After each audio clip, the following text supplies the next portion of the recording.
Modus dengan menanyakan alamat. Seorang pemuda di Palembang nekat membegal payudara seorang wanita saat sedang berjalan kaki. Aksi pelaku terekam CCTV dan pelaku berhasil ditangkap.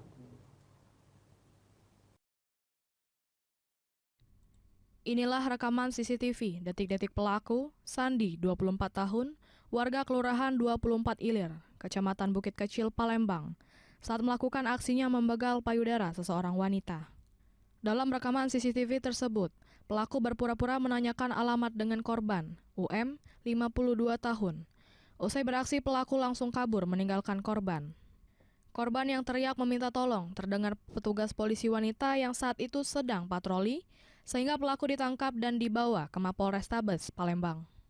Kejadian itu sendiri terjadi di Jalan Dwi Kora, Kecamatan Ilir Timur 1, Palembang. Begal payudara. Korban itu lagi apa, Bu? Korbannya lagi jalan, terus kami turun. Nah, kemudian si TSK itu takut melihat kami karena pakai baju dinas semua kan, jadi takut. Langsung berlari ke motornya, muter balik, langsung kami tarik, kami bertiga lari sama ada warga yang nolongin juga. Atas perbuatannya, pelaku dijerat dengan pasal perlindungan perempuan dan asusila dengan ancaman di atas 2 tahun penjara. Dari Palembang, Muhammad David, iNews melaporkan.